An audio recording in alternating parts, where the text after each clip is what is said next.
The gunshot pierced the dawn silence, startling Abram Miller from his fitful sleep. 3 years had passed since he'd buried Margaret, yet he still reached for her in those foggy moments between dreaming and waking. Finding only cold sheets, reality would crash back upon him like a thundering herd. This morning was no different, except for that gunshot echoing through the valley. Abram's weathered hands found his boots and hat by instinct. At 42, he moved with the deliberate purpose of a man who'd long ago stopped rushing toward anything. The small ranch house sat quiet and empty, same as it had been since the fever took his wife in '73.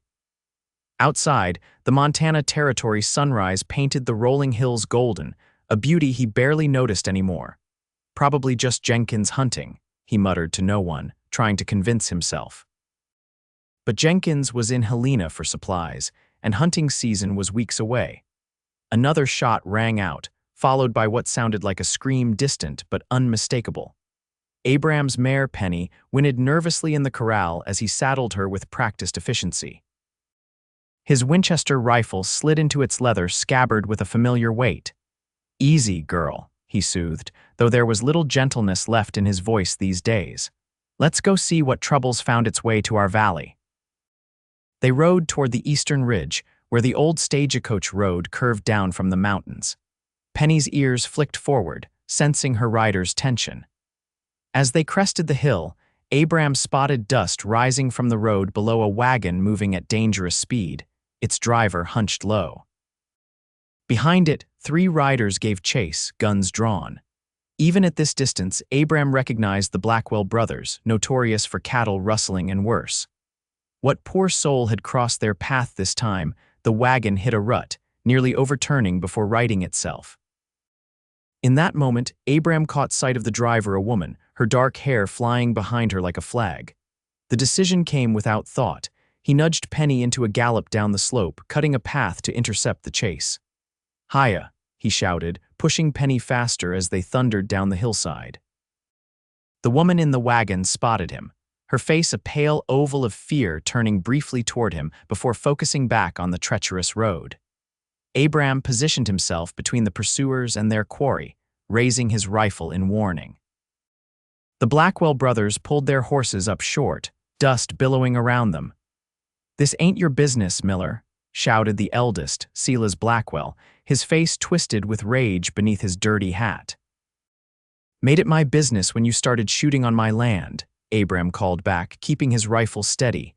"Turn around and ride out. That woman stole from us," the youngest Blackwell yelled. "Then take it up with the sheriff," Abram replied coldly. "Unless you'd prefer to discuss it with my Winchester here." The standoff stretched taut as a bowstring. Abram knew his reputation, the silent rancher who'd once been the fastest draw in the territory before settling down. He hadn't fired a gun in anger for years, but the Blackwells didn't need to know that. "This ain't over," Silas finally spat, yanking his horse around. His brothers followed reluctantly, casting dark glances over their shoulders. Abram waited until they were specks on the horizon before lowering his rifle and turning toward the wagon. It had stopped about 50 yards ahead, the horses heaving with exertion. As he approached, the woman climbed down, her movements unsteady. "Thank you," she said, her voice surprisingly steady despite her shaking hands. "I thought they'd catch me for certain." Up close, Abram saw she was younger than he'd first thought, perhaps 30, with eyes the color of whiskey and skin tanned by the sun. Her dress, though dusty from the road, was finely made. "What's your business with the Blackwells?" he asked, not bothering with pleasantries. "I had no business with them until they tried to rob the stagecoach I was on," she replied, lifting her chin. "When the driver was shot, I took the reins. I managed to get away, but they've been chasing me since dawn." Abram frowned. "The stage doesn't come through here anymore, not since they built the new road." The regular driver was sick. His replacement took a wrong turn. She glanced back at the wagon. "There's a man inside who needs a doctor." The Blackwell bullet caught him in the shoulder. Abram dismounted, tying Penny to the wagon before checking inside. An older gentleman lay across the bench seat, his shoulder soaked with blood but his breathing steady. "My ranch is closest," Abram said, turning back to the woman. I've got supplies to clean and bandage him until we can get the doctor out from town. I'm Beatrice Montgomery, she offered, extending her hand. Though most call me B, he hesitated before taking it. Her grip was stronger than he expected. Abram Miller, I know, she said, surprising him. The driver mentioned your ranch before he died, said you were a good man. Abram turned away, uncomfortable with the assessment. I'll drive the wagon, you ride Penny. I can drive, B insisted. You've driven enough today, he replied, already climbing onto the wagon seat. And Penny doesn't take kindly to strangers handling her reins. They traveled in silence back to the ranch, the injured passenger groaning occasionally when they hit rough patches. Abram found himself glancing at Beatrice, riding beside the wagon. There was something in her posture, a wariness that went beyond their current predicament. You're running from more than just the Blackwells, he observed when they were nearly to the ranch house. Her eyes snapped to his, suddenly guarded. What makes you say that, the way you watch the horizon? And that carpetbag tied to my saddle looks too small for a woman just passing through. She studied him for a long moment before answering. You're observant, Mr. Miller. Abram, he corrected automatically. Abram, she repeated softly. Yes, I'm running. But not from anything illegal, I assure you. Didn't ask if it was, he replied, turning the wagon into his yard. Not my business anyway. But as he helped her down from Penny's back, their hands meeting briefly, Abram felt something stir within him, an awareness he thought had been buried alongside Margaret 3 years ago. He pushed the feeling away as quickly as it had come. This woman would be gone as soon as her companion was patched up, and that was for the best. The injured passenger, who introduced himself as Harold Finch, a banker from Helena, was lucky. The bullet had gone clean through muscle without hitting bone. Abram cleaned and bandaged the wound while Beatrice boiled water and tore strips of clean linen. You've done this before, she observed, watching him work. Abram's hands didn't falter, but his jaw tightened. War teaches a man things he'd rather not know. Later, with Finch resting in Abram's spare room, Beatrice helped prepare a simple meal. The domesticity of it felt strange to Abram, having a woman moving about his kitchen again, the smell of coffee and cornbread filling the house. I can't thank you enough, Beatrice said as they ate.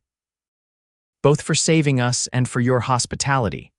Anyone would have done the same, he replied, uncomfortable with gratitude. No, she said firmly, they wouldn't have. Most would have ridden the other way when they saw the Blackwells.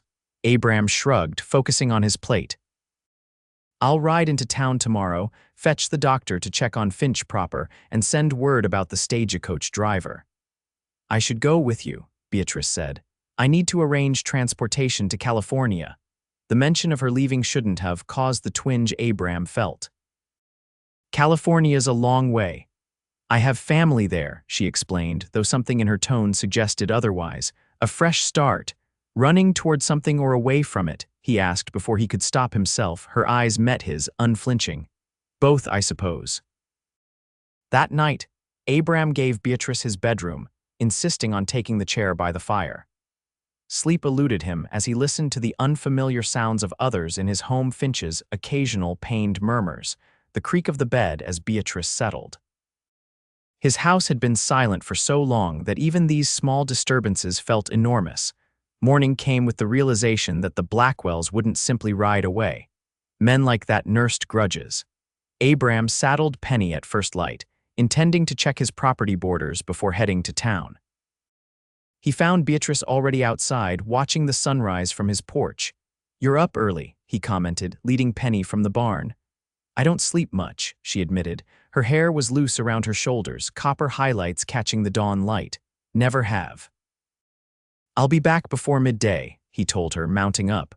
Rifles above the mantel if you need it. Her smile was wry. I know how to shoot, Abram. Never doubted it. He tipped his hat and rode out, puzzled by the lightness in his chest, a feeling he couldn't name or didn't want to. The town of Riverspend was a 3-hour ride away, a collection of wooden buildings that had sprung up during the silver boom 15 years earlier. The boom had faded, but the town remained, serving the scattered ranches and farms of the valley. Abram's business took him there rarely. He preferred his solitude. Sheriff Tom Cooper was in his office, boots propped on his desk when Abram arrived. The older man's eyebrows rose in surprise. "Twice in 1 month, Miller. To what do I owe the pleasure?" Abram explained about the stagecoach, the dead driver, and the Blackwells. Cooper's expression darkened. "Those boys are becoming a real problem. I'll send deputies to recover the driver's body and the coach." He studied Abram. "This woman who escaped, she's staying at your place." "For now," Abram replied, uncomfortable with the sheriff's scrutiny. "Her companion needs medical attention." "I'll send Doc Wilson out," Cooper promised, then hesitated. "There's something else you should know. Had a telegram yesterday from Helena. They're looking for a woman matching your guest's description. Beatrice Montgomery, that her name?" Abram stiffened. "What she wanted for, not wanted exactly," Cooper clarified. "Her husband's looking for her. Prominent businessman named Sullivan Montgomery. Says she's mentally fragile and ran off without cause." Something cold settled in Abram's stomach. She didn't mention a husband.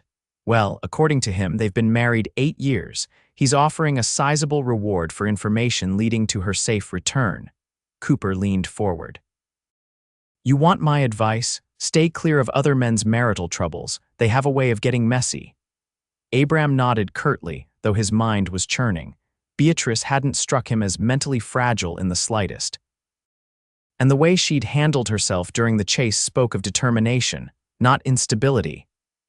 "I'll keep that in mind," he told Cooper before leaving to find the doctor. The ride back to his ranch seemed longer than usual, Abram's thoughts preoccupied with what he'd learned. By the time his property came into view, the sun was high overhead. He spotted Beatrice immediately, hanging laundry on the line behind the house. The simple domesticity of the scene struck him harder than expected. Doc Wilson rode beside him, his medical bag secured to his saddle. The older man had known Abram since before Margaret's death and was one of the few people Abram still considered a friend. "Never thought I'd see washing on your line again," Wilson observed quietly. Abram didn't respond, spurring Penny forward. Beatrice greeted them with a smile that faltered slightly when she noticed Abram's expression. "Is everything all right? How's Finch?" Abram asked instead of answering. "Fever broke an hour ago. He's been asking for water." While Doc Wilson examined the injured banker, Abram found himself alone with Beatrice in the kitchen. She moved about the space as if she belonged there, preparing coffee with an ease that both comforted and disturbed him. "You didn't mention you were married," he said finally, the words coming out more accusatory than intended. Beatrice froze, her back to him. When she turned, her face was carefully composed. "Who told you that?" "Sheriff got a telegram. Your husband's looking for you, offering a reward." She set the coffee pot down with deliberate control. "I see. Is it true that I'm married?" "Yes." Her voice was steady, but her hands trembled slightly. "That I'm his to claim like lost property?" "No." Abram waited, sensing there was more she needed to say. "Sullivan Montgomery is a respected businessman in Helena," she continued, each word measured. "He's also a monster behind closed doors, the kind who leaves bruises where they don't show and apologizes with diamonds." Abram's jaw tightened. "You're running from him." 3 times I tried to leave properly. Each time he found me, brought me back, and made me regret attempting to escape." She pushed up her sleeve, revealing a faint scar on her forearm. "The last time, he held my arm against the stove. Told me if I ever embarrassed him again, he'd make sure I wouldn't be able to run."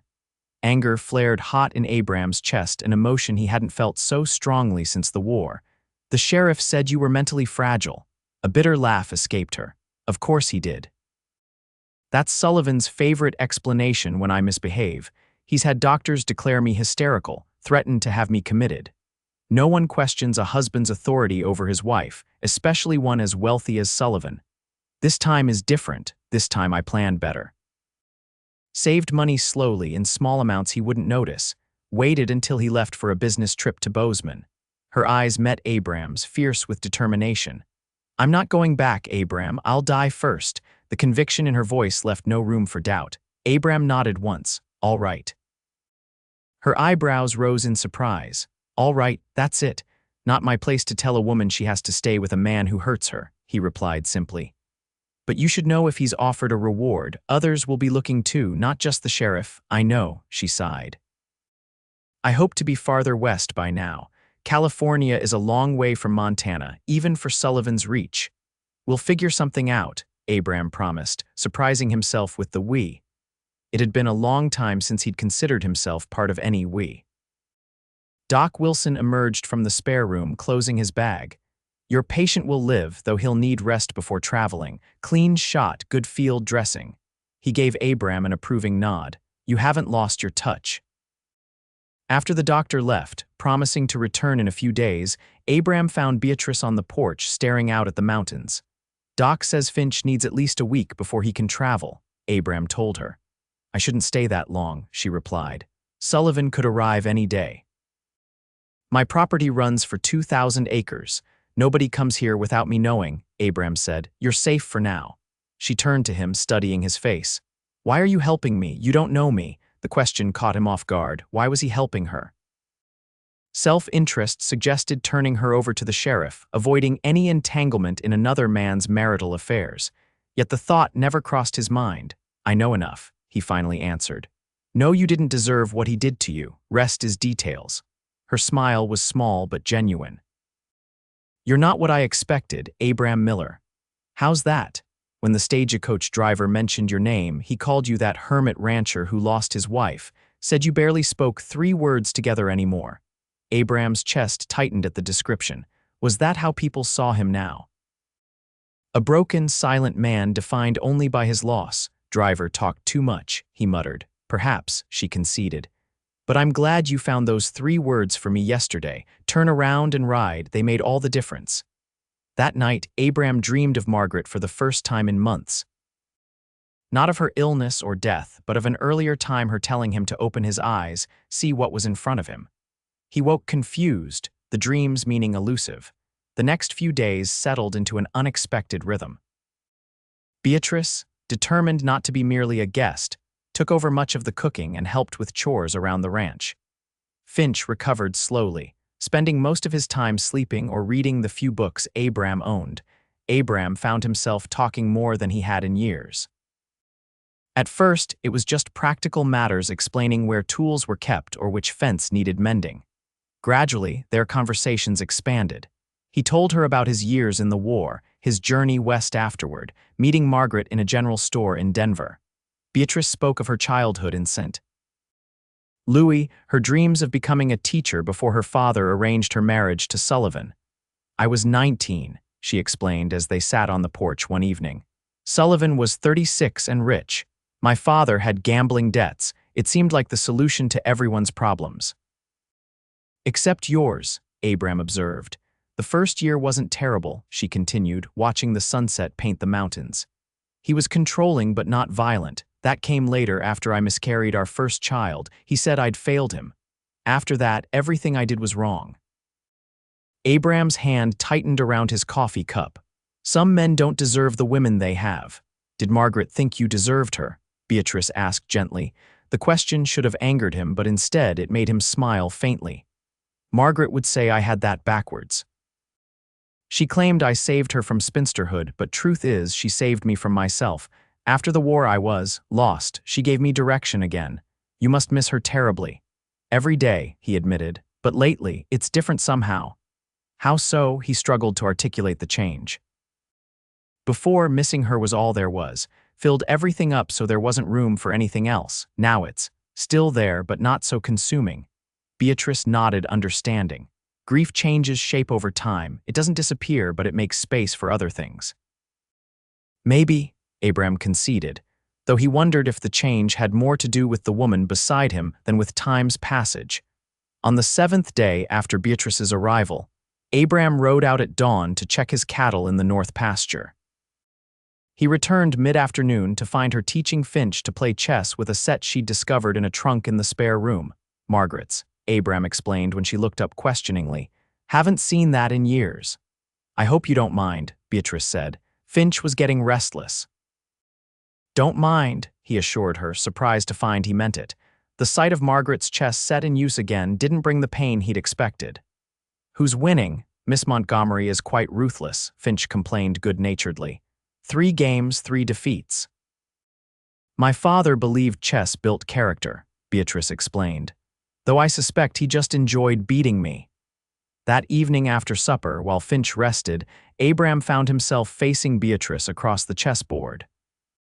Her fingers moved the pieces with delicate precision, her brow furrowed in concentration.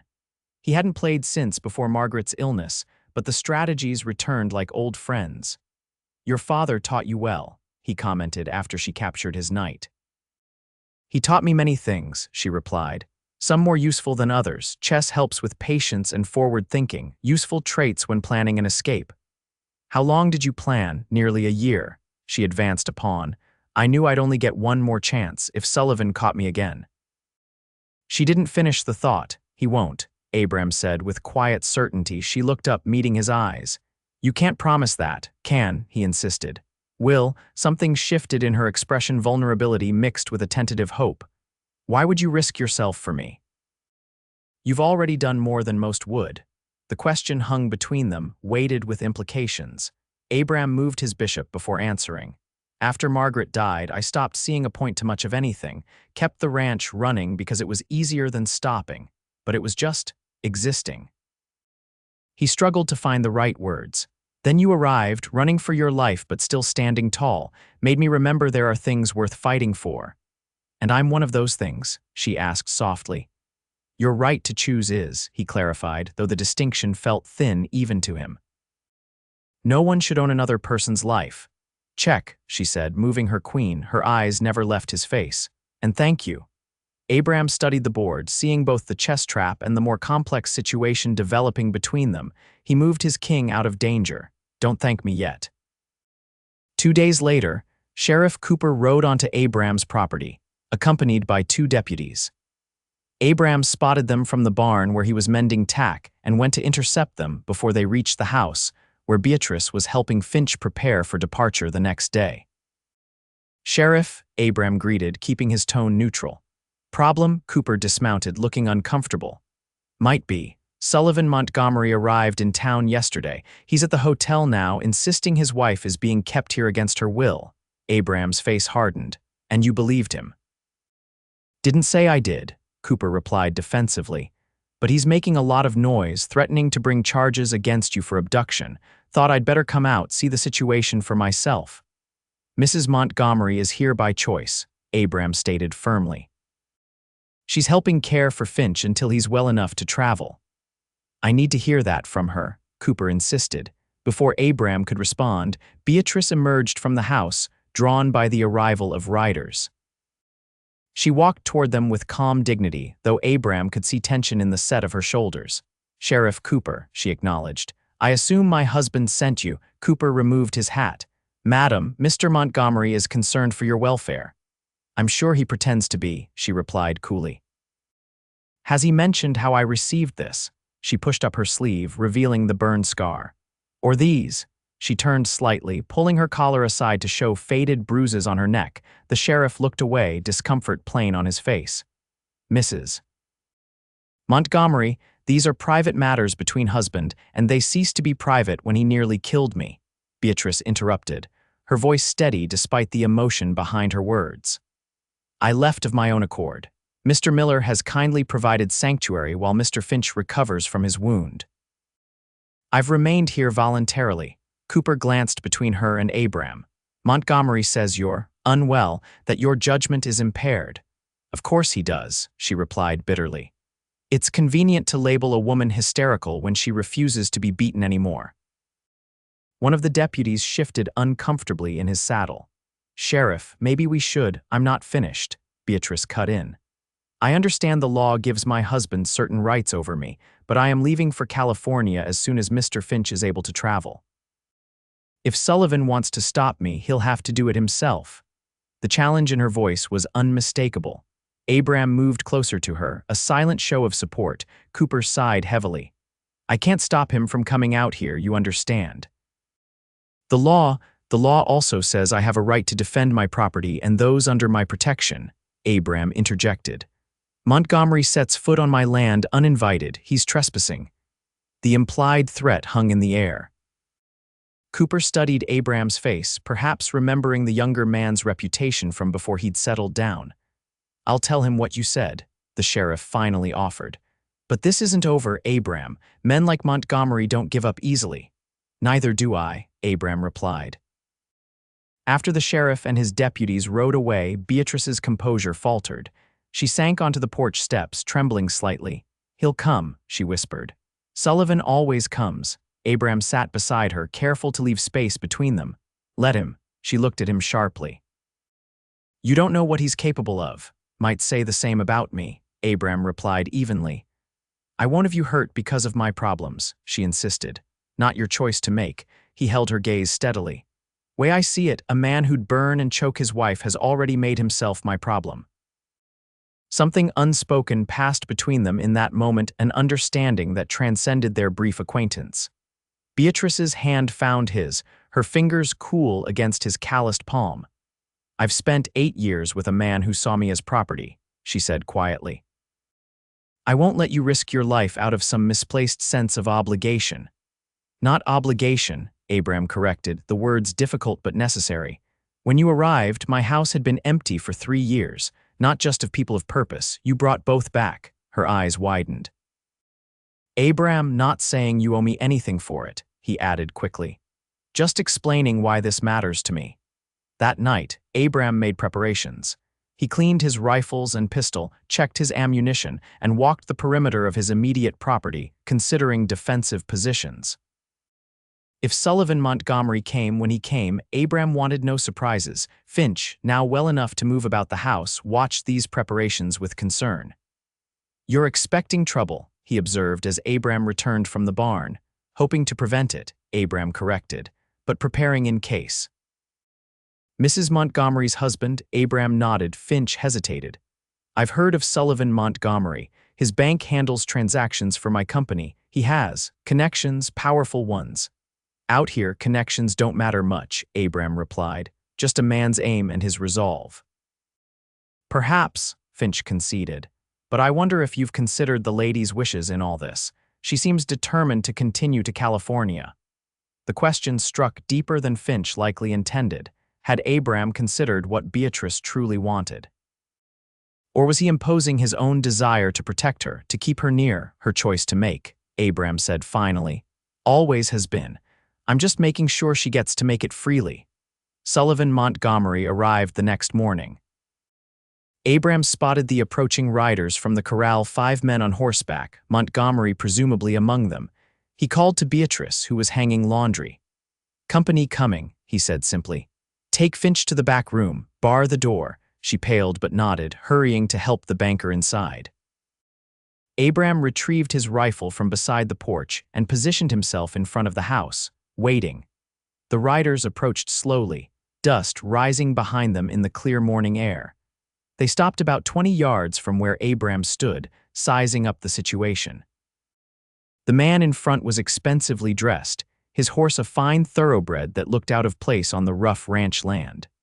Sullivan Montgomery was handsome in a cold way, with precisely trimmed dark hair and a mustache that emphasized his severe mouth. "Mr. Miller," he called, his voice carrying the cultured tones of Eastern education. "I believe you're harboring my wife."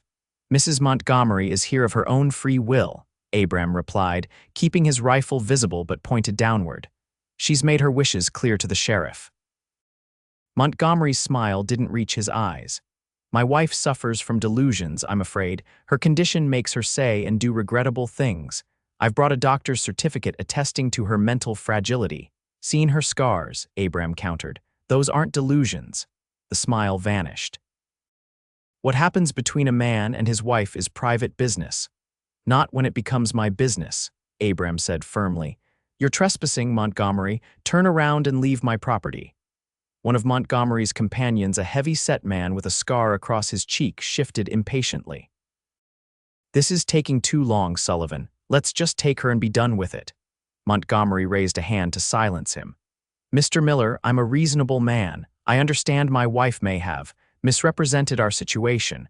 I'm willing to compensate you for any inconvenience." $500 seems fair.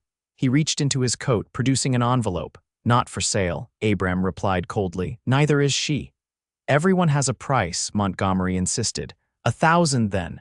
You're not hearing me, Abram said, his patience wearing thin. Your money's no good here. Your wife doesn't want to go with you, that's the end of it. Montgomery's face hardened. I had hoped to resolve this civilly. My wife is leaving with me today, Mr. Miller. The only question is whether you'll be standing or lying down when she does. The threat hung in the air between them. Abram raised his rifle slightly. 5 men against 1 seems poor odds, for you. Is it worth dying for another man's wife? Montgomery asked, genuine curiosity in his voice. Before Abram could answer, the door behind him opened. Beatrice stepped onto the porch, a shotgun in her hands. Her face was pale but determined. He's not the one who will be dying today, Sullivan, she called. If anyone tries to take me from here, I'll put a hole through you before they can reach me. Sullivan's eyes narrowed at the sight of her. Beatrice, you're embarrassing yourself. Put down that gun and come here like a proper wife. I stopped being your wife the moment you put my arm against that stove, she replied steadily. I'm leaving for California tomorrow. You won't follow me. You think this rancher can protect you? Sullivan's voice dripped contempt. Look at him, a broken-down widower hiding from the world. Is this really your champion? Abram felt Beatrice step closer to him, her shoulder nearly touching his. He's twice the man you are, she said, her voice clear and strong. He helped me when he had no reason to. Protected me when he could have turned me over for your reward. And unlike you, he sees me as a person, not a possession. Sullivan's face flushed with anger. You always did have a talent for melodrama, my dear, but this charade has gone on long enough. He nodded to his men. Get her. Everything happened at once. The men spurred their horses forward as Abram raised his rifle and fired a warning shot into the air. Beatrice's shotgun blast followed, kicking up dirt in front of the lead rider's horse, causing it to rear in panic. From the side of the house came another shot. Finch, leaning against the corner with a revolver in his shaking hand. The lady said she's not going with you, he called. The unexpected resistance caused Montgomery's men to pull up short, confused by the defense they hadn't anticipated. Sullivan's face contorted with rage. This is absurd, he spat. She is my wife, not anymore, Beatrice replied. I have divorce papers filed with the territorial court. Judge Wilson was quite sympathetic when he saw what you did to me. This news seemed to shock Sullivan more than the gunfire. You can't divorce me, I won't allow it. It's not yours to allow, she said calmly. Now leave, Sullivan, there's nothing for you here. For a moment, it seemed he might order his men to charge again, but Abram's steady aim and the determination in Beatrice's eyes gave him pause. This isn't over, Beatrice, he finally said, his voice cold with promise. You'll regret this defiance. Only thing I regret is not leaving sooner, she replied. Sullivan turned his horse sharply. We're going for now. He fixed Abram with a venomous glare. Watch your back, rancher. Montana's a dangerous place. They rode away in a cloud of dust, Sullivan's rigid posture radiating fury. Abram kept his rifle ready until they were out of sight, then turned to Beatrice. Her hands were shaking now that the confrontation was over, but her eyes remained clear and determined. You filed for divorce, he asked, surprised by this development. She nodded. Before I left Helena. I didn't mention it because I wasn't sure the papers would be processed. Judge Wilson is an old friend of my father's. He promised to expedite the case. That's why you're so set on California, Abram realized, putting distance between you until it's final. Yes, she confirmed, though I'm not sure even California is far enough now. Finch limped toward them, holstering his revolver. That was closer than I'd like, he commented. Montgomery won't take this humiliation lightly. No, Beatrice agreed, her expression troubled. He won't. That evening, after Finch had retired to the spare room, Abram found Beatrice on the porch, staring at the stars. The night was clear and cool, the Milky Way a brilliant streak across the black sky. You should go, Abram said quietly, joining her. First light tomorrow, take Finch and head west. She turned to him, her face half in shadow. You think Sullivan will return tonight? Maybe next week. Man like that doesn't forget. No, she agreed softly, he doesn't. A silence fell between them, heavy with unspoken thoughts. Finally, Beatrice broke it. Come with us, she suggested, her voice barely above a whisper. To California. The invitation caught him off guard. Can't, he replied automatically. The ranch can be sold, she finished, or hired out. There's nothing holding you here, Abram, not anymore. He looked away, her words striking too close to truth. Known nothing but this land for 10 years. I know, she acknowledged. And I have no right to ask, but these past days, she hesitated. I've felt more alive, more myself than I have in years, even with the danger, even with Sullivan's threats. Being here with you has been. She struggled to find the word. Healing, Abram supplied, understanding exactly what she meant. For me too. Their eyes met in the darkness, an understanding passing between them that required no words. Impulsively, Beatrice reached for his hand, her fingers intertwining with his. I don't expect anything from you, she said earnestly. I'd like to know you somewhere beyond Sullivan's reach, somewhere we could both start fresh. Abram looked down at their joined hands, then out at his land stretching into darkness. This ranch had been his anchor after the war, his and Margaret's dream. When she died, it became his prison, a place to hide from life rather than live it. Been a long time since I started anything fresh, he admitted. It's terrifying, she agreed with a small smile, but also exhilarating. He considered her words, feeling something long dormant stirring within him, hope perhaps, or courage. I'll think on it, he promised. Morning brought clarity. Abram rose before dawn, his decision made in the quiet hours between midnight and sunrise. He found Beatrice already in the kitchen, preparing coffee and a simple breakfast. You're up early, she observed. Need to get things ready, he replied, pouring himself coffee. It's a long ride to the train station in Helena. She paused, studying his face. You've decided to come. It wasn't a question, but he nodded confirmation. Nothing for me here but memories, been hiding in them too long. The smile that illuminated her face was worth any uncertainty he felt. I was afraid to hope, she admitted. Jenkins can watch the ranch until I decide whether to sell, Abram continued, laying out his plan.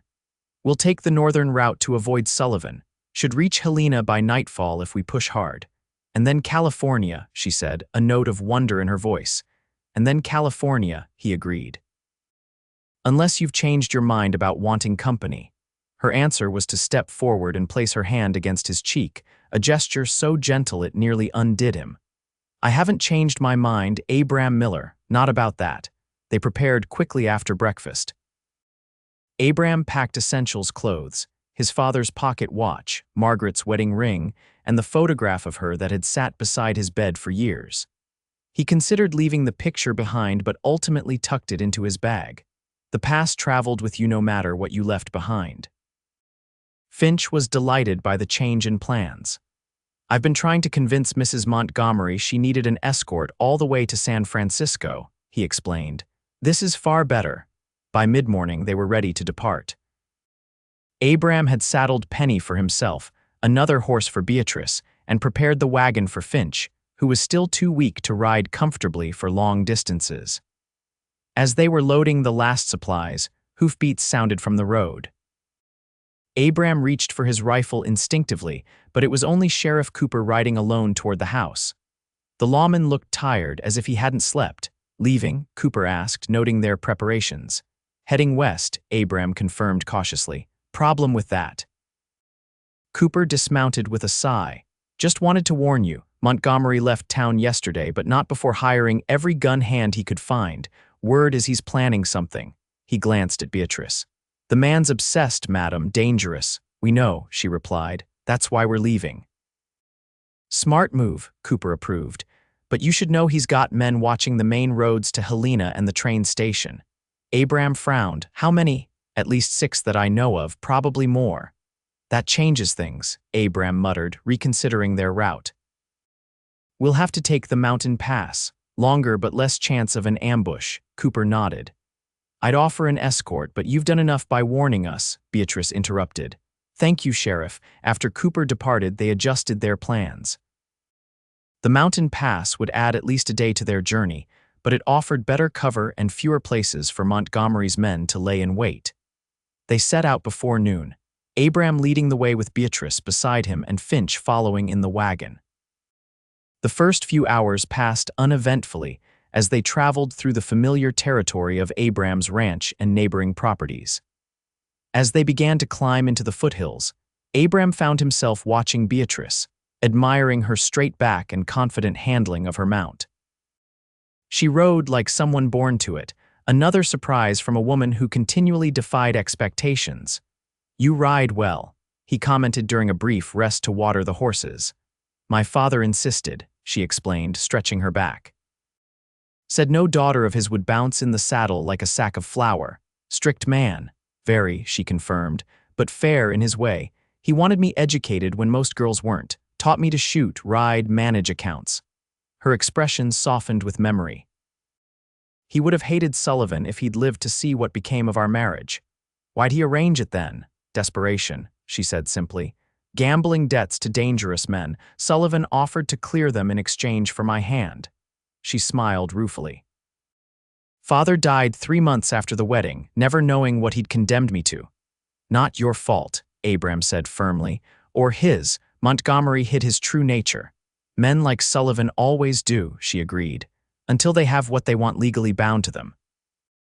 They continued their journey as afternoon waned, the trail narrowing as it wound higher into the mountains. Abram remained vigilant, scanning the ridges above for any sign of pursuit.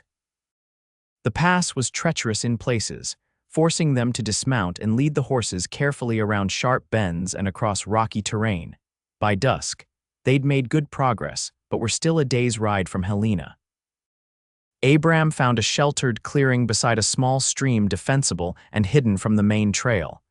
"We'll camp here," he decided. "Continue at first light." They worked together to make camp, falling into an easy rhythm that belied their short acquaintance. Finch gathered firewood while Beatrice prepared a simple meal from their provisions. Abram tended the horses and secured the perimeter, setting small triggers that would alert them if anyone approached during the night.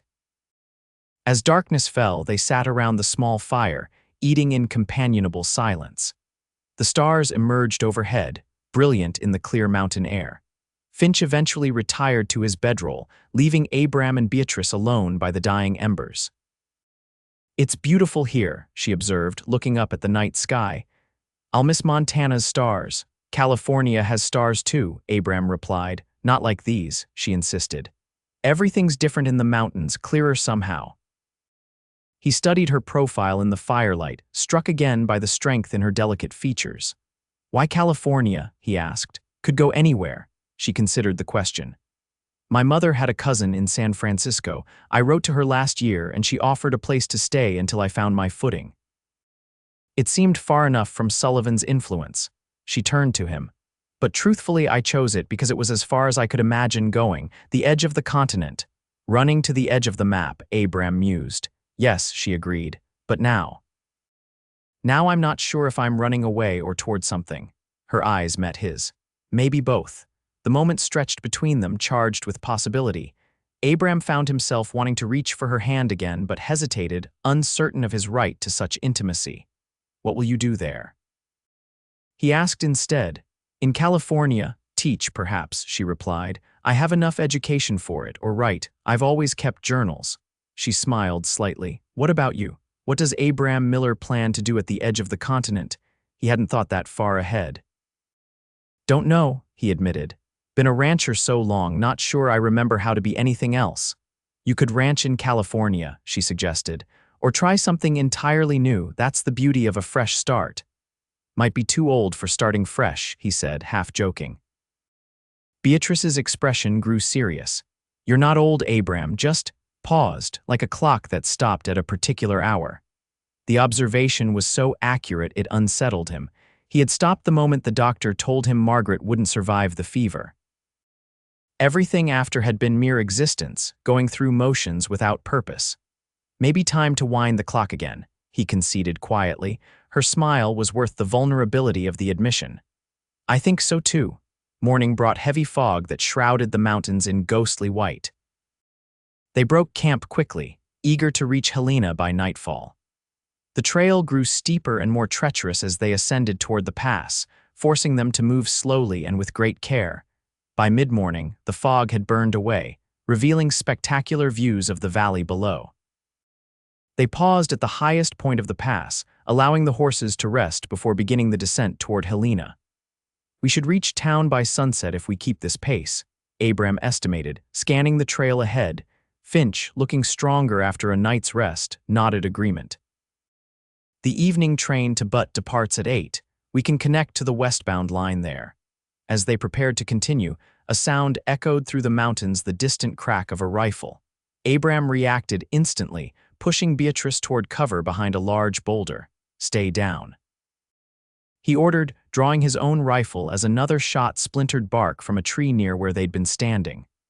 "Where are they?" Beatrice asked, her voice steady despite the danger. Abram studied the ridgeline above them. "Can't tell, fog's still thick in places." A third shot kicked up dirt near Finch, who scrambled to join them behind the boulder. "Montgomery's men," he gasped. "Most likely," Abram confirmed grimly. "They must have guessed we'd take the pass." "What do we do?" Beatrice asked, checking the shotgun she'd insisted on carrying. Abram considered their options. The trail ahead wound down through exposed switchbacks, perfect territory for ambush. Behind them lay miles of difficult terrain with no alternative routes. "We need to flush them out," he decided. "Can't move forward until we know where they are and how many." He fired twice toward the ridgeline, hoping to provoke return fire that would reveal positions.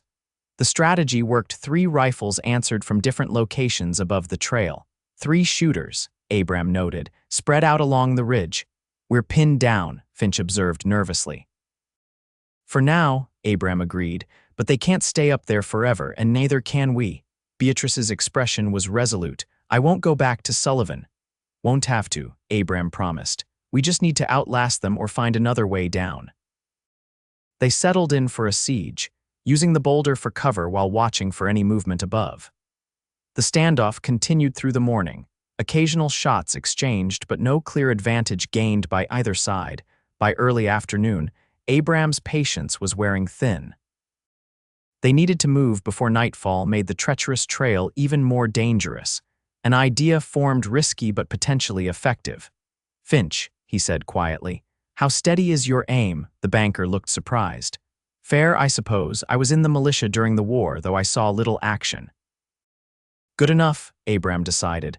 "I need you to keep their attention. Fire every few minutes, make them think we're all still here." "Where will you be?" Beatrice asked, immediately understanding he had a plan. "There's a game trail about 50 yards back," Abram explained. "Spotted it when we passed. It's narrow, but should let me circle behind them." Beatrice's eyes widened. "That's too dangerous, they'll see you."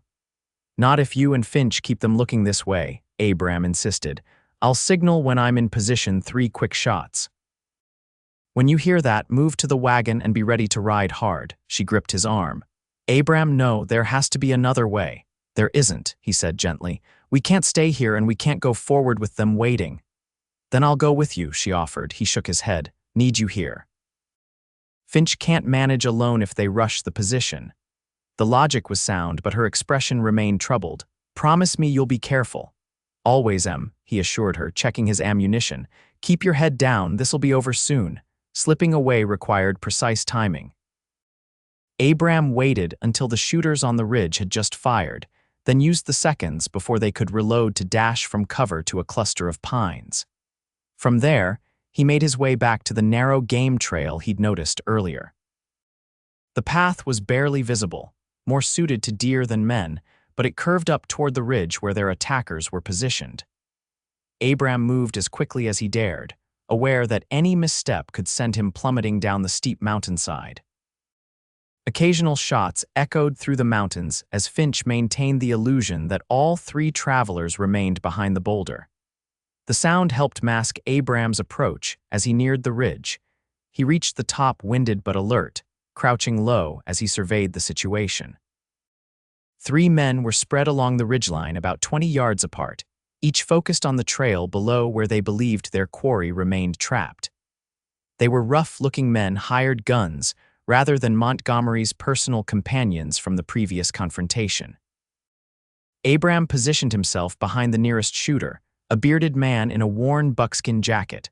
Drawing his pistol, he approached silently until he was just feet away. "Drop your rifle," he ordered, pressing the gun barrel against the man's back. The gunman froze, then slowly lowered his weapon. "Don't shoot, mister. Just doing a job. Signal your friends to come here," Abram instructed. "Try anything and you're dead."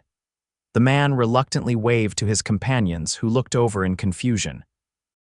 When they spotted Abram, both raised their rifles but hesitated when they saw their colleague at gunpoint. "Tell them to drop their weapons," Abram directed. "Now, do what he says, boys," the bearded man called. "He's got the drop on me." The standoff stretched for several tense seconds before one of the men lowered his rifle. The other, a younger man with a scarred face, kept his weapon trained on Abram.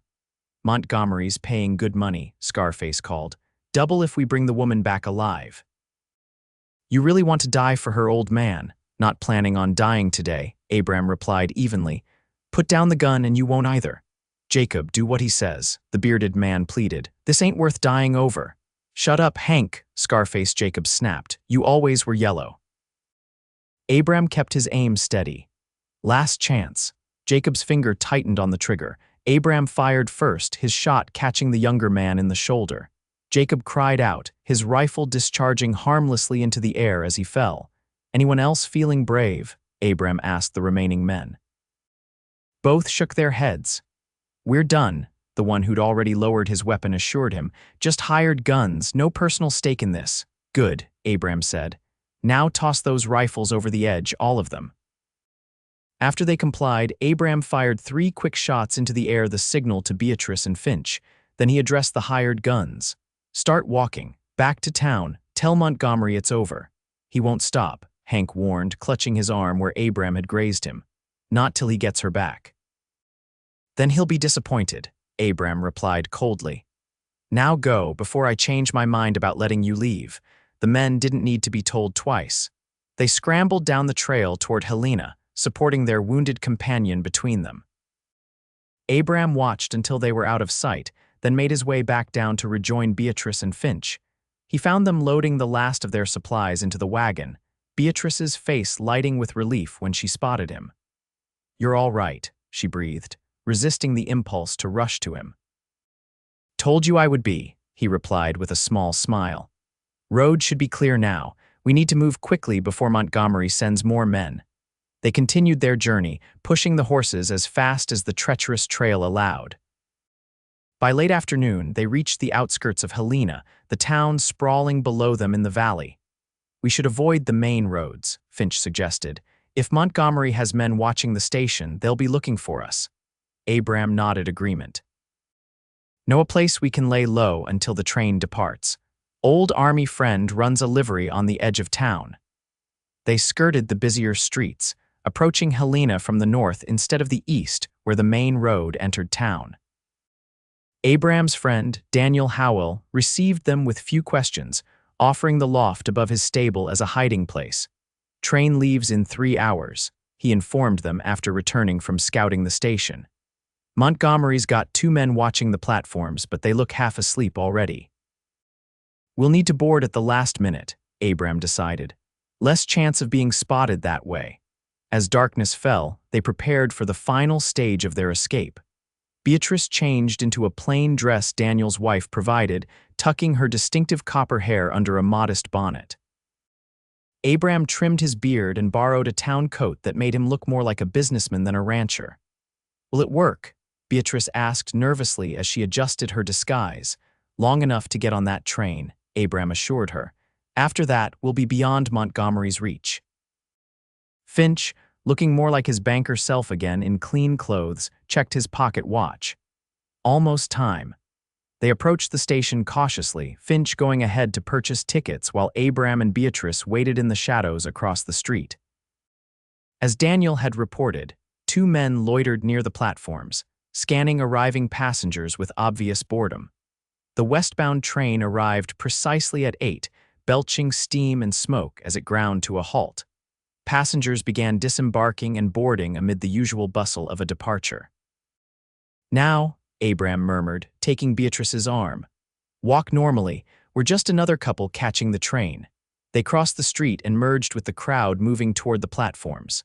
One of Montgomery's men glanced in their direction, but his eyes slid past without recognition. They boarded quickly, finding Finch already seated in a second-class compartment. "Any trouble?" he asked as they joined him. "None," Abram replied, though he remained tense until the train's whistle blew and the wheels began to turn. Only when Helena's station was fading into the distance did he finally relax, releasing a breath he hadn't realized he was holding. Beatrice's hand found his in the dimness of the compartment. "We made it," she whispered. "Made it," he agreed, allowing himself to believe it might be true. The journey west unfolded over days that blurred together in a rhythm of rattling rails and changing landscapes. From Helena to Butte, then onward through Idaho and the rugged mountains of northern Nevada. At each stop, Abram watched for pursuit, but Montgomery's influence seemed to diminish with each mile they put between themselves and Montana. Finch parted ways with them in Reno, headed south to business interests in Carson City. "I owe you both my life," he told them at their farewell. "If you ever need anything at all, you need only ask." Alone together for the first time since leaving the ranch, Abram and Beatrice faced the final leg of their journey to San Francisco. The train curved westward through the Sierra Nevada, the towering mountains giving way gradually to the rolling foothills of California. "It's beautiful," Beatrice observed, gazing out the window at landscapes so different from Montana's familiar plains and peaks. "Greener than I expected." "Different kind of country," Abram agreed. "Going to take some getting used to." She turned to him, studying his face in the golden afternoon light, having second thoughts. "No," he answered honestly. "Just adjusting. Been a long time since I left home without planning to return." "Is that what we're doing?" she asked quietly. Not returning, the question held more than simple geography. Abram considered it carefully. "Think so," he finally said. "Nothing there for me now but empty rooms and memories. And here," her voice was barely audible above the train's rhythm. "Here has you," he replied simply. "Seems reason enough to stay." The words hung between them, honest and unadorned. Beatrice's eyes widened slightly, then softened with understanding. She moved closer until their shoulders touched. "I haven't thanked you properly," she said. "For everything you've done." "Don't need thanks," he assured her. "I know," she replied with a small smile. "That's part of why I want to give it." She hesitated, then continued. "When I first came to your ranch running for my life, I saw a man who'd buried himself along with his wife. Someone existing but not living." Abram couldn't deny the assessment, was true enough. "But that's not who you are now," she continued. "These past weeks I've watched you wake up, come back to life." Her hand found his again. "I'm grateful not just for what you did for me, but for what you did for yourself." The observation struck him profoundly. Had he changed so much in such a short time? Looking inward, Abram realized she was right. The constant grief that had been his companion for 3 years had receded, not gone but no longer all-consuming. In its place was something he'd thought lost forever: purpose. "Hope works both ways," he told her. "You reminded me there's more to life than just surviving it." Outside their window, the landscape changed again as they descended toward the California coast. Forests gave way to rolling hills dotted with oak trees and eventually, glimpses of blue in the distance, the Pacific Ocean, vast and unknowable. San Francisco appeared like a dream city, perched on hills above a magnificent bay. Buildings of all sizes climbed the steep slopes, a bustling metropolis unlike anything Abram had seen since the war. Steam and smoke rose from factories and ships, 1,000 activities happening at once. "It's overwhelming," Beatrice admitted as they disembarked at the station. "I didn't imagine it would be so alive." Abram nodded, equally daunted by the city's energy. They made their way through crowded streets to the address Beatrice's cousin had provided, a neat row house on a hill overlooking the bay. Martha Holden welcomed them with genuine warmth, embracing Beatrice as if she were a long-lost daughter rather than a distant relation. "My dear girl, you're safe now," she assured her, ushering them inside. "And this must be Mr. Miller. Your letter mentioned him most favorably." Abram removed his hat awkwardly, unused to such effusive greeting. "Madam." "None of that madam business," Martha insisted. "It's Martha to friends, and anyone who helped Bea escape that monster is certainly a friend. The next few days passed in a whirl of adjustment and planning. Martha's home was comfortable but modest, with just enough room for both Beatrice and Abram if he took the small room off the kitchen. The arrangement was proper, but allowed them to remain close, something Abram found increasingly important. San Francisco revealed itself gradually as they explored its bustling streets and quieter corners. So different from Montana's open spaces, yet exciting in its possibilities. Abram, accustomed to the rhythm of ranch life, found work at the docks where his strength and reliability were valued. Beatrice secured a position teaching at a small school for girls, her education and poise impressing the headmistress. They settled into a new routine, sharing breakfast before heading to their respective duties, meeting again for supper with Martha, whose shrewd observations and kind heart made her excellent company. Evenings were spent on the small porch overlooking the bay, watching ships come and go as they talked about the day's events. A month passed, then two. Summer faded into a mild autumn, unlike the harsh seasonal changes of Montana. Letters arrived from Finch, who reported that Sullivan Montgomery had finally abandoned his search, distracted by business troubles in Helena. The news brought relief, but also a strange anticlimax. The threat that had defined their relationship was gone, leaving them to determine what remained. On a clear Sunday in October, Abram suggested they visit the beach. They walked along the shore, Beatrice gathering shells while Abram watched the endless motion of the waves. The peace he felt in her company had deepened into something more profound, a certainty that this was where he belonged, not because of the place, but because of the woman beside him. "I received a letter from Jenkins yesterday," he told her as they sat on a driftwood log, watching the sunset paint the water gold and crimson. "He's offered to buy the ranch." Beatrice looked up from the shell she was examining. "What did you tell him?" "Nothing yet," Abram replied. "Wanted to talk to you first." Her eyebrows rose in surprise. "Me, it's your ranch, Abram." "Maybe," he acknowledged, "but what I decide affects you too." He paused, gathering courage for what he needed to say. "At least I hope it does." Something in his tone made her set the shell aside, giving him her full attention. "What are you saying?" "Been thinking about what comes next," he explained, his eyes on the horizon. "If I sell the ranch, I'll have enough to buy land here, not as much as in Montana, but enough for a small place. Maybe along the coast where it's quieter." "You want to stay in California?" she asked softly. "Want to stay with you," he clarified, finally meeting her gaze. "If you'll have me." The directness of the statement surprised them both. Beatrice's eyes widened, a flush rising to her cheeks. "Abram." "Don't expect anything," he hastened to add. "Just wanted you to know where I stand. These months with you have been the best I've had since before Margaret died, better than I thought possible again." She was silent for a long moment, her gaze returning to the ocean. When she spoke, her voice was steady but vulnerable. "When I left Sullivan, I promised myself I wouldn't belong to any man again, that I'd find out who Beatrice Montgomery was on her own." Abram nodded, accepting what sounded like gentle rejection. "Understand?" "No," she said, turning back to him with unexpected fierceness. "I don't think you do. I was so focused on not belonging to anyone that I nearly missed what was happening. I've been discovering who I am through teaching, through this new place, but also through you, Abram, through the way you see me." Hope flickered in his chest. "How do I see you?" "As whole," she replied simply. "As strong, even when I'm afraid, as worthy of choice." Her hand found his on the weathered driftwood between them. "I don't want to belong to you, but I think I might want to belong with you." The distinction was crucial, and Abram understood it immediately. "That's all I'm asking for," he assured her. "A chance to build something together, as equals." Her smile bloomed slowly, like the first flower after winter. "Then yes, I'll have you, Abram Miller. And I think I'd like that place by the coast very much." They sat together as darkness fell, planning a future neither had imagined possible months before.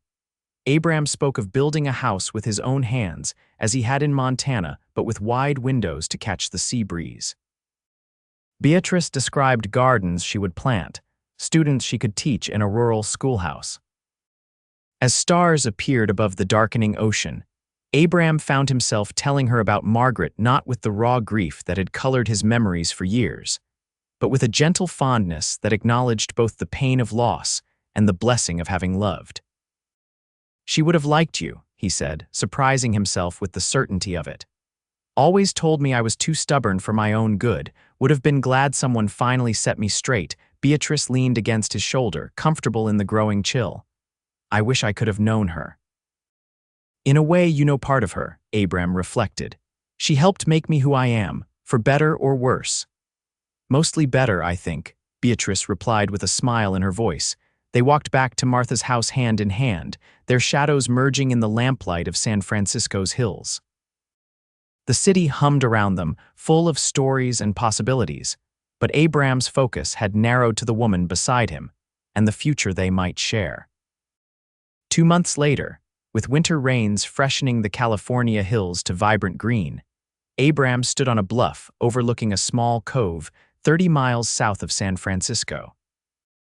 The land stretched before him 20 acres of coastal property with enough flat ground for a modest house and garden, the rest wild cliff and meadow. "What do you think?" he asked Beatrice, who stood beside him surveying what would be their home. "It's perfect," she declared, her face alight with excitement. "Wild enough to remind you of Montana, but with the ocean right there." She pointed to where waves crashed against the rocks below.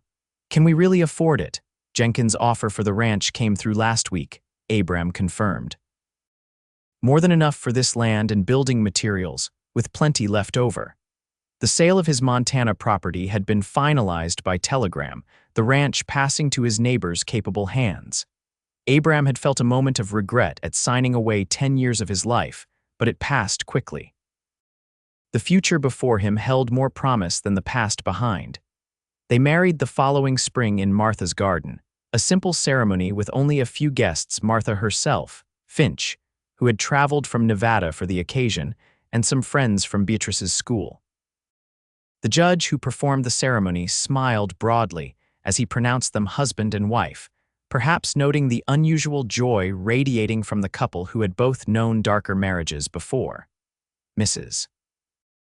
Miller," Abram said experimentally as they walked along the cliff path to their newly built home afterward. The small house stood proud against the sky, its wide porch facing the ocean just as they had planned. Beatrice considered the name. "It sounds different this time," she observed. "Like a choice rather than a sentence." "Is a choice," he reminded her. "Always will be." Their home grew with them over the years, first with the addition of a proper schoolroom where Beatrice taught local children, then with a nursery when their daughter arrived 2 years after their marriage. They named her Hope, for what had been buried and found again. As Hope grew from infant to curious child to determined young woman, the house expanded to accommodate their evolving needs. Abram built a stable for the horses they kept, a workshop where he crafted furniture sought after by families as far away as San Francisco, gardens where Beatrice grew vegetables and flowers in equal measure. They never became wealthy by conventional standards, but their life was rich in ways money couldn't measure. Their home became a gathering place for neighbors and friends, known for its warmth and the laughter that filled its rooms. Travelers sometimes stayed in the guest room Abram added to the East Wing, including Finch during his regular visits from Nevada. On their 10th anniversary, Abram took Beatrice to the same beach where he had first asked her to share his life. Now in their 50s, they walked more slowly but with the same appreciation for the beauty surrounding them. Hope, 8 years old and fiercely independent, ran ahead collecting treasures from the tide line. "Any regrets?" Abram asked as they watched their daughter's copper hair so like her mother's catch the sunlight. Beatrice considered the question seriously. "None about us," she replied. "Sometimes I wish we could have had more children, but—" She shrugged, acknowledging the reality that Hope had been their only child despite years of hoping for siblings for her. "She's enough," Abram said, watching their daughter examine a starfish with intense concentration. "More than I ever thought I'd have again." "Yes," Beatrice agreed, leaning against his side. "Though I was thinking we might consider taking in one of those orphans Martha's charity works with. The older ones have such a hard time finding homes. The suggestion was unexpected but immediately appealing. You'd want to. Abram asked, already imagining another child in their home. If you would, she replied. There's a boy 12, I think, who reminds me of you, quiet but watchful, lost his family in a fire last year. Abram nodded slowly. Bring him home, he said simply. We'll make room. And so their family grew again, not by birth but by choice. The boy, Daniel, arrived wary and withdrawn but gradually bloomed under Hope's enthusiastic sisterhood and the patient love of his new parents. Other children followed over the years, some staying briefly, until more permanent arrangements could be made, others becoming permanent additions to the Miller household. 20 years after leaving Montana, Abram stood on his porch watching the sunset with Beatrice beside him, her hand in his as it had been countless evenings before. At 62, his hair was now more gray than brown, his hands more gnarled from years of working wood, but his eyes remained clear and present in a way they hadn't been when Beatrice first met him. Letter came from Helena today, he told her. Sullivan Montgomery died last week, heart failure. Beatrice absorbed the news quietly. I thought I'd feel something, she finally said. Relief, perhaps, or satisfaction, but there's nothing. He's been dead to me for so long already. Abram understood completely. The man who had once threatened everything they held dear had become irrelevant, a shadow so distant it cast no darkness on their lives. Hope's bringing the children to visit next month, Beatrice continued, changing the subject to something that mattered. Their daughter, now a doctor in San Francisco, had married a kind-hearted lawyer and had 2 children of her own. Daniel, too, if he can get away from the university. Good, Abram said, contentment washing through him at the thought of their family gathered together. Been too quiet around here lately, she laughed softly. You used to value quiet above all things, Abram Miller. Values change, he replied, squeezing her hand gently, or maybe just what fills the quiet. As darkness settled over the coast, they remained on the porch, listening to the eternal rhythm of the waves below. So much had changed since that desperate day when Beatrice had driven a stolen stagecoach onto his land, pursued by men who meant her harm. Then, Abram had been a man entombed in grief, believing his capacity for joy had been buried alongside his first wife. Now, watching the first stars appear above the Pacific, he felt the fullness of a life rebuilt from ruins. He had buried his hope beside Margaret's grave, believing nothing would ever grow there again. But Beatrice, brave, determined Beatrice, had given him reason to plant new seeds, to nurture possibilities he'd thought forever lost. What are you thinking about? She asked, noticing his contemplative silence. Thinking about second chances, he replied honestly, and how sometimes the best parts of life come after you think it's over. She nodded understanding, resting her head against his shoulder as they had done countless times over their years together. I used to dream of freedom, she murmured. Just freedom, never imagined all that would come with it. Abram turned to face her, taking in the familiar features that had become more beautiful to him with each passing year. The girl who had fled from hurt had become a woman of tremendous strength and grace, a partner who had helped him rediscover his own capacity for joy. Love you, B, he said simply, words that had become easier with practice but never lost their significance. And I love you, she replied, the certainty in her voice a gift he never took for granted. They stood together as night fully claimed the sky, 2 people who had found in each other not completion but companionship on a journey neither could have made alone. What had begun in desperation had transformed into something neither had dared to hope for, a life rebuilt from broken pieces into something stronger and more beautiful than before.